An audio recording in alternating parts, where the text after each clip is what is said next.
کچھ کا ہمیں پتہ چل جاتا ہے، اور بہت ساری ایسی حکمتیں ہیں کہ جن تک انسانی ذہن کی رسائی ممکن ہے۔ کیا حکمت ہے اس بات میں کہ اللہ تعالیٰ نے دن میں جو 5 نمازیں فرض قرار دی، ان میں سے 3 نمازوں میں قرآن کریم کو بلند آواز میں پڑھا جاتا ہے اور 2 میں بلند آواز میں نہیں پڑھا۔ فجر میں، مغرب اور عشاء میں قرآن کریم کو بلند آواز میں پڑھا جاتا ہے۔ اس کا کیا مقصد ہے؟ بہت سارے مقاصد اور بہت سارے حکمتوں میں سے ایک یہ ہے کہ اللہ تعالیٰ ہم سے یہ چاہتے ہیں کہ ہم نماز تو فرض ہے، کسی بھی حالت میں نماز سے تو پیچھے نہیں رہا جا سکتا، اور لڑکوں کے لیے مسجد میں آ کر جماعت کے ساتھ نماز ادا کرنا یہ لازم ہے۔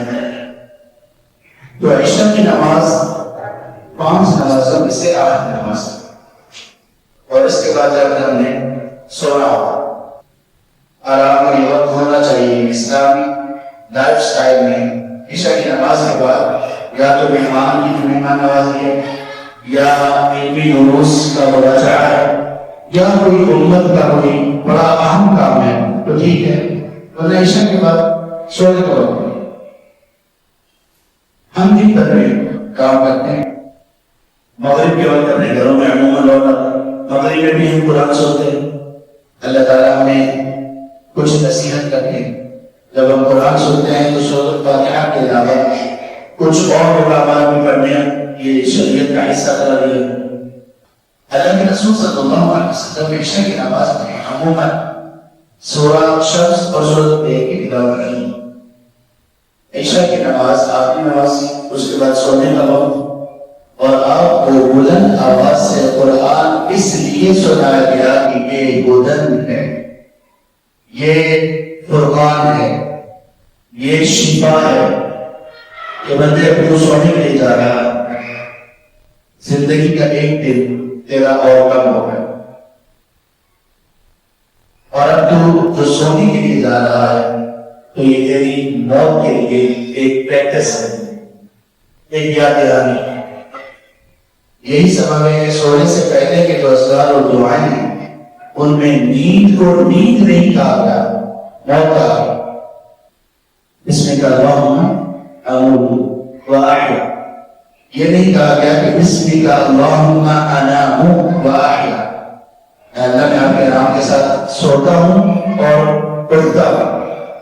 انام واسطہ نہیں کہا گیا کہ اللہ تیرا ہی نام ہے، تیرے ہی دم کرم سے زندگی ہے، تیرے ہی دم کرم سے سونے لگا ہوں، فوت ہونے لگا ہوں، اور یا رب تیرا ہی کرم ہو بچوڑ جاؤں۔ ایک دوسری سونے سے پہلے کی دعا میں اللہ کے رسول صلی اللہ علیہ وسلم کا کرتے ہیں، بسمک ربی وضعت جنبی وبک ارفع، اے اللہ تیرے نام کے ساتھ اپنے جسم کو بستر پہ رکھ رہا ہوں، بستر پہ دراز کر رہا ہوں، وَبِكَ أَرْفَعُ، اللہ تیرے رحم و کرم کے ساتھ ہی اٹھوں گا، اٹھ سکوں۔ اے اللہ اگر تو نے یہ فیصلہ کر رکھا ہے کہ میری روح کو کسی دن کے دوران قبض کر دے، اگر تیری تقدیر میں تو نے یہ فیصلہ کر رکھا ہے فَارْحَمْنَا، تو اللہ مجھ پر رحم کر، میرے نفس پر رحم کر، میری روح پر رحم کر۔ وَإِنْ أَرْسَلْتَ، اور اللہ اگر آپ نے یہ فیصلہ کر رکھا ہے کہ مزید مجھے ابھی میری مہلت اس دنیا میں باقی ہے، تو اللہ پھر میرے نفس کی، میری روح کی حفاظت فرمانا۔ کس سے؟ میری نافرمانی سے، شر سے، شیطان کے بندوں سے۔ تو اب سینریو یہ ہے کہ ہم لوگوں نے عشاء کی نماز کے بعد ہمیں کہا گیا وَجَعَلْنَا اللَّيْلَ لِبَاسًا، ہم نے رات کو لباس بنایا، آرام کے لیے بنایا، اور عشاء کی نماز میں آپ کو کیا بتایا جا رہا ہے کہ اللہ کی طرف سے قرآن کی یہ نصیحت لے کر اپنے بستر پر جائیں۔ اور ان 2 صورتوں میں کیا ہے؟ سورہ شمس کی جو تلاوت سنی، سورہ شمس قرآن میں وہ سورہ ہے کہ جس سورہ میں جتنی کثیر تعداد میں اللہ تعالیٰ نے قسمیں ذکر کی ہیں، قرآن کریم میں کسی جگہ پر کسی سورہ میں اتنی قسمیں نہیں، اللہ نے خود قسم اٹھائی، اور اللہ کا قسم اٹھانا یہ جس چیز کی قسم اٹھائی جا رہی ہوگی اس کی فضیلت پر دلالت کرنے والی چیز ہے، اور جو قسم کے بعد کہا جا رہا ہوتا ہے اس کی عظمت بیان کرنا مقصود ہوتا ہے۔ اللہ تعالیٰ نے 11 قسمیں اٹھائی، والشمس وضحاها، اور آخر میں ان ساری قسموں کے بعد کیا کہا؟ قد افلح من زکاها۔ آپ آرام کے لیے جا رہے ہو، موت کی پریکٹس کے لیے جا رہے ہو، ایک زندگی کا ایک اور کم کر کے آئے ہو، معلوم نہیں کہ جو زندگی گزر گئی وہ زیادہ تھی یا جو باقی ہے وہ زیادہ ہے، نہیں معلوم۔ کسے معلوم ہے کہ کسی دن کی سانس ہے باقی؟ کسے معلوم ہے اس کا کفن تیار ہو چکا ہو، اسے خبر نہیں؟ کسے معلوم ہے اس کی خبر تیاری کے مراحل میں ہو اور وہ اور لمبی ہوئی جگہ لگا کے بیٹھا ہو؟ تو اللہ تعالیٰ نے پیغام یہ دیا قسم اٹھانے کے بعد کہ کامیاب وہ شخص ہے جس نے خود کو پاک کر لیا، جس نے اپنے آپ کا تزکیہ کر لیا۔ تزکیہ کیا ہے؟ تزکیہ یہ ہے کہ بندے تو یہ سوچ کہ تو ہے، تو یہ سوچ کہ تو ہے کیوں، تجھے پیدا کیوں کیا گیا، تو یہ سوچ فَلْيَنْظُرِ الْإِنسَانُ مِمَّ خُلِقَ، تجھے پیدا کہاں سے، کس چیز، کس مٹیریل سے پیدا کیا گیا۔ بندے تو یہ سوچ کے تو کب رہے گا، اور بندے تو یہ سوچ کے تیرا انجام کیا ہوگا۔ ان سب چیزوں کا جواب ہمیں کیا ملے گا؟ سب سے پہلا سوال ہے کہ بندے تو کیوں ہے، تیری زندگی کا مقصد کیا؟ مقصد یہ وما خلقت الجن والانس الا ليعبدون، سورہ الذاريات کا آیت نمبر 56۔ بندے تجھے پیدا اس لیے کیا گیا ہے کہ تو اللہ کا اولاد بن کر زندگی گزار۔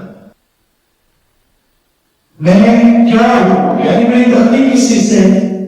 خلق من ماء دافق، قطرہ ماء سے۔ کیوں؟ اللہ نے ہمیں اسی چیز سے کیوں پیدا کیا؟ اللہ تعالیٰ چاہتے تو ہمیں بولا اور دنیا میں کتنی مختلف چیزیں اسی سے بھی پیدا کر دیں۔ ہماری پہلی تخلیق مٹی سے اور اس کے بعد ساری نطفے سے، اس چیز سے کہ جس کی موجودگی میں ہم نماز نہیں ادا کر سکتے، اور ماں کے پیٹ میں جب یہ نطفہ رحم مادر میں ٹھہر رہا ہے تو وہاں پر کیا ہوتا ہے؟ وہ کہ جس کی موجودگی میں واقعی نماز نہیں پڑھتی۔ اللہ نے دو چیزوں سے ملا کر ہمیں پیدا کیا اور کہا فَلْيَنْظُرِ الْإِنسَانُ مِمَّ خُلِقَ، بندے تو دیکھ تو صحیح کس چیز سے پیدا کیا؟ کیوں؟ تاکہ ہم میں تکبر نہ رہے، نہ کوئی اپنی شکل پر تکبر کرے، گھمنڈ کرے، نہ مال و دولت پر، نہ تعلقات پر، نہ ذات پات برادری کاسٹ پر، اور نہ ہی اپنے بڑے گھر پر، اور نہ ہی اپنے جگہ اور بڑا پر، اس لیے کہ اللہ نے تو تکبر کے قابل چھوڑی نہیں، اور میں کہتا ہوں اللہ نے یہی بات کو اصل ہمارا امتحان ہے ہی اس میں کہ ہمیں موت کا وقت نہیں بتایا۔ اگر یہ ہمیں بتا دیتے تو سارے لوگ ہی توبہ کریں، امتحان نہیں آتا۔ وَمَا تَدْرِي نَفْسٌ مَاذَا تَكْسِبُ غَدًا، سورہ لقمان کی آیت 34 کے اندر فرمایا کہ کوئی نہیں جانتا کل وہ کیا کرے گا، کل اس کا ہوگا نہیں، کل سے بڑا گھر آنے والا ہوگا۔ فیوچر ہے سوا یا ایھا الذین آمنوا اتقوا اللہ وذکروا نفس ما قدمت لغد، اے ایمان والو اللہ کا تقوی اختیار کرو، اور ہر شخص کو دیکھنا چاہیے کہ وہ کل کے لیے کیا بھیج رہا ہے، کیا بات ہے، بس اب کے بعد کا محمد ہوتا ہے فیوچر۔ بندے میں کم تک مثبت نہیں، اور پھر انجام کیا ہونے والا ہے، انجام کیا ہونے والا ہے۔ اگر میں مسلمان ہوں، میرا آخرت پر ایمان ہے، اس ایمان کا مجھے کیا فائدہ؟ کیا آخرت پر ایمان نے مجھے فجر کی نماز کے لیے اٹھایا؟ کیا آخرت پر ایمان نے مجھے میری زبان کی حفاظت سکھائی؟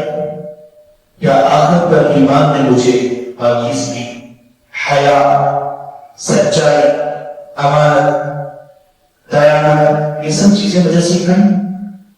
کیا کبھی میں اس وجہ سے کسی گناہ کو چھوڑ دوں جو میری دسترس میں ہو کہ میں اللہ کا غلام معلوم نہیں کب اللہ کے سامنے پیشی ہوں، میں آخرت کر دے رہا ہوں، کیا ہوں دینا ہوں.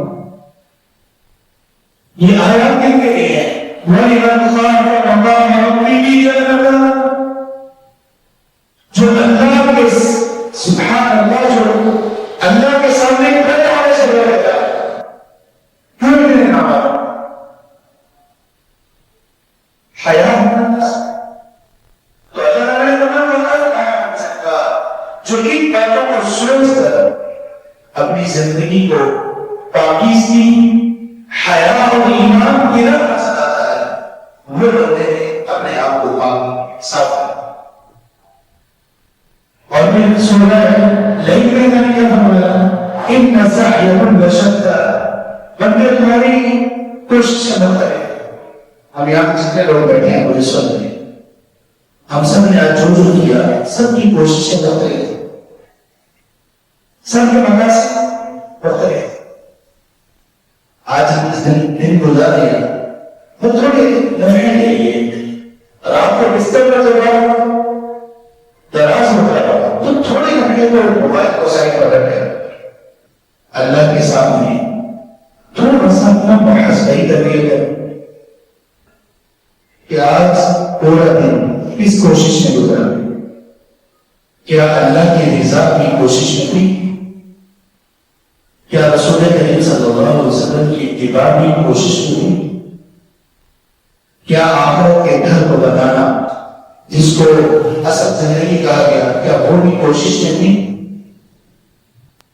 فَتُؤْثِرُونَ الْحَيَاةَ الدُّنْيَا وَالْآخِرَةُ خَيْرٌ وَأَبْقَىٰ، کیا میں دنیا کی زندگی کے لیے ہی تھوڑا کھپا چکا ہوں کہ کچھ آخرت کے لیے بھی میں نے کرنے کی کوشش کی. اِنَّ سَعْيَكُمْ لَشَتَّىٰ، تمہاری کوششیں بہت تھی. فَأَمَّا مَنْ أَعْطَىٰ وَاتَّقَىٰ وَصَدَّقَ بِالْحُسْنَىٰ فَسَنُيَسِّرُهُ لِلْيُسْرَىٰ، جس بندے نے اپنے آپ کو نیکی کی راہ پر چلایا، جس بندے نے اللہ کے لیے دے دیا اپنا نفس، اپنی مرضی، اپنا مال، اپنا وقت، اپنی ایگو، اپنی خواہشات، جذبات، شوق اللہ کو دے دیے، اللہ کی خاطر کر دیے. وَاتَّقَىٰ، اور یہ اللہ نے ایسے دیا کہ اس سے اس میں تقویٰ نصیب ہوا. وَصَدَّقَ بِالْحُسْنَىٰ، اللہ کی نازل کردہ تمام تعلیمات، اللہ کی نازل کردہ تمام ہدایات کی تصدیق کی. میں فانی ہوں، دنیا فانی ہے، آخرت ہے اصل گھر ہے، دنیا ہے بقانے کی ہے، قبر ہے قبر کی گاڑی ہی ہے، قیامت ہے میزان ہے، حسنات ہیں سیئات ہیں، نام اعمال ہے تیار ہو رہے ہیں، ہاتھوں میں ہماری ہو جائے گی اور پھر آخر میں نتیجے میں لگا یا اما النا و اما الى الجنہ، یا ہمیشگی والی جہنم ہے یا دبا والی جنت.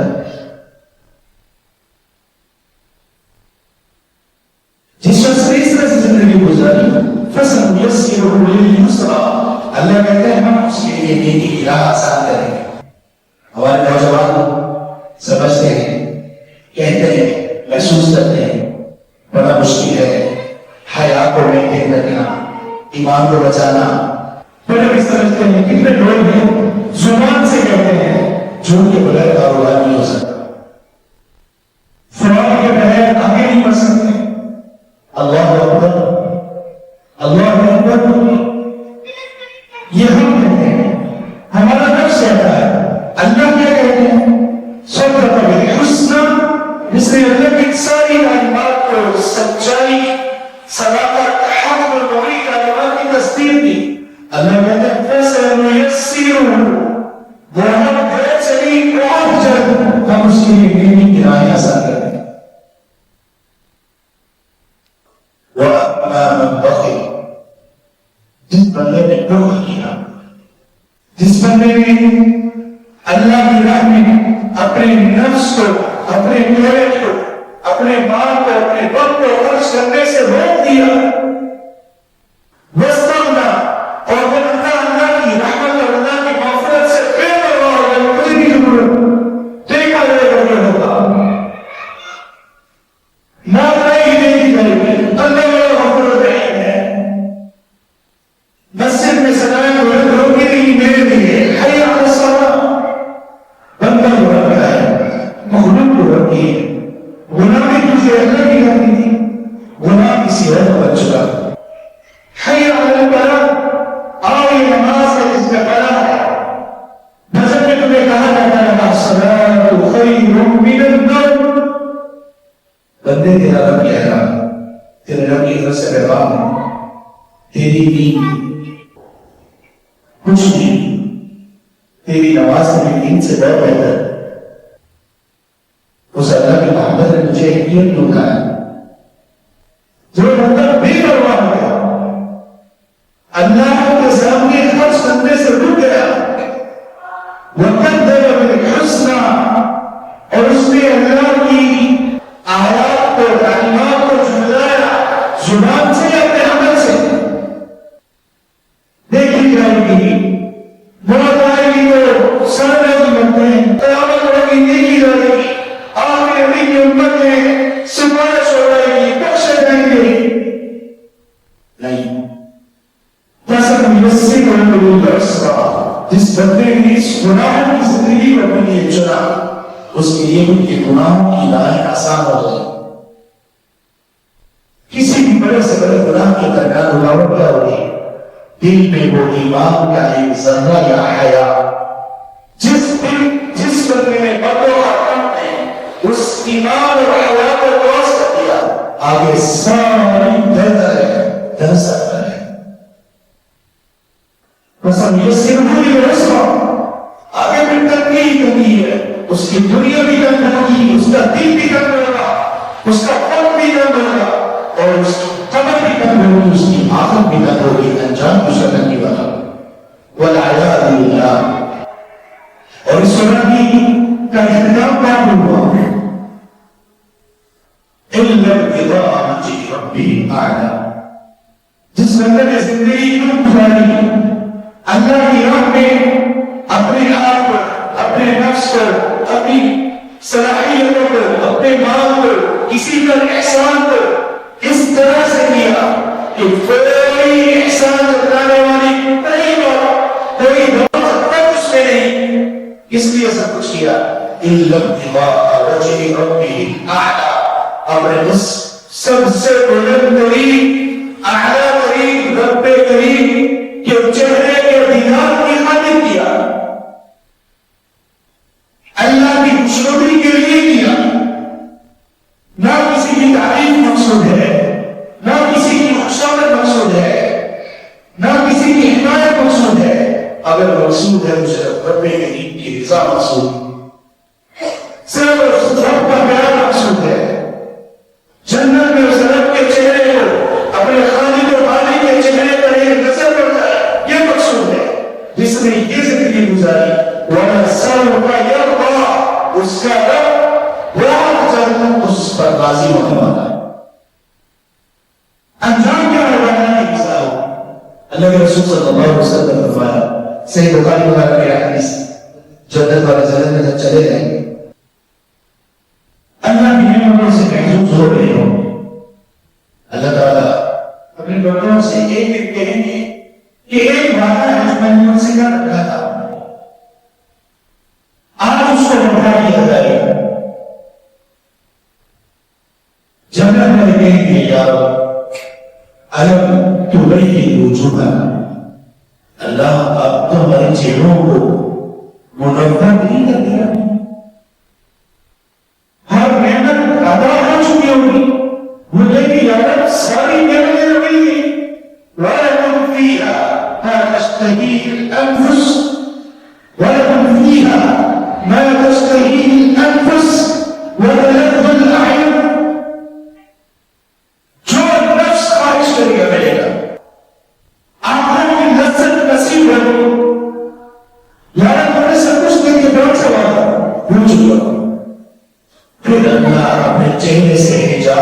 رکھا تھا، اور جنت والے لوگ اللہ کے چہرے کا جب دیدار کریں گے تو وہ تب یہ سمجھیں گے کہ اس جیسی کوئی نعمت جنت میں ہے ہی نہیں۔ اللہ کے رسول صلی اللہ علیہ وسلم تشہد کی دعا میں ایک دعا یہ کیا کرتے ہیں، اللہم اے اللہ انی اسألک لذت النظر الی وجہک، اللہ میں آپ سے اس لذت کا سوال کرتا ہوں جو آپ کے چہرے کے دیدار سے نصیب ہو۔ اللہم انا نسألک لذت النظر الی وجہک، اے اللہ ہم سب آپ سے اس لذت کا سوال کرتے ہیں جو تیرے چہرے کے دیدار سے نصیب ہو۔ اس سے بہتر ہے کہ ہم ابھی تک ان بڑی نہیں ہوگی، لیکن پھر اللہ تعالیٰ اس سے بھی بڑی نعمت دیں گے۔ وہ کون سی نعمت؟ اللہ فرمائے اے اہل جنت جاؤ میں تم سے راضی ہوا، فلن اسخط علیکم ابدا، میں تم پر کبھی بھی ناراض ہوں۔